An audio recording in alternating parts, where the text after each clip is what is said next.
입법 로비 의혹을 수사하고 있는 검찰이 영장 청구 시기를 저울질하고 있습니다. 새정치연합 신학용 의원에 대해서는 새로운 의혹이 제기되면서 추가 수사가 진행될 가능성도 있습니다. 취재기자 연결해서 자세히 알아보겠습니다. 권준기 기자. 네, 서울중앙지검입니다.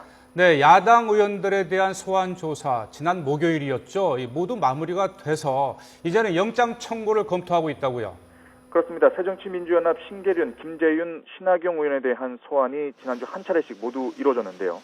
검찰은 주말 동안 조사 자료와 기록들을 검토하면서 구속영장 청구 여부를 검토하고 있습니다. 서울종합예술학교 김민성 이사장으로부터 각각 5천만 원씩 받은 혐의를 받고 있는 신계륜 의원과 김재윤 의원에 대해서는 검찰이 영장을 청구할 가능성이 높은 것으로 전해지고 있습니다. 당초 신학용 의원은 불구속 수사로 가닥을 잡는 듯 했지만 새로운 의혹이 불거지면서 추가 수사가 필요할 수도 있는 상황입니다. 네, 또 신학용 의원은 유치원 연합회에서 금품을 받은 혐의를 받고 있죠? 그렇습니다. 검찰은 신 의원을 소환 조사한 지난 14일에 신 의원의 은행 금고와 유치원 연합회를 동시에 압수수색했는데요. 유아교육법 개정안을 발의해주는 대가로 금품을 받은 의혹을 잡고 수사를 벌이고 있습니다. 개정안은 유치원을 양도나 상속할 때 인수자가 경영권을 쉽게 물려받을 수 있도록 하는 내용을 담고 있습니다. 신 의원은 하지만 의혹을 강력 부인하고 있습니다. 자신의 출판 기념회를 통해 유치원 연합회가 축하금을 내긴 했지만 입법 대가는 아니라는 겁니다. 검찰은 신 의원에 대해서는 추가 수사를 벌인 뒤에 영장 청구 여부를 결정할 것으로 전망됩니다.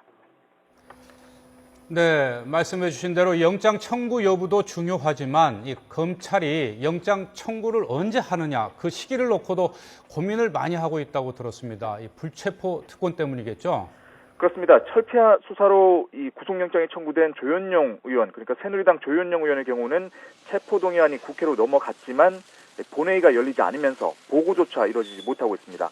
여야가 세월호 특별법을 놓고 대치를 이어가고 있기 때문인데 만약 모레 임시국회가 끝난 뒤 회기가 연장되지 않을 경우 검찰 입장에서는 영장을 집행하기가 훨씬 수월합니다.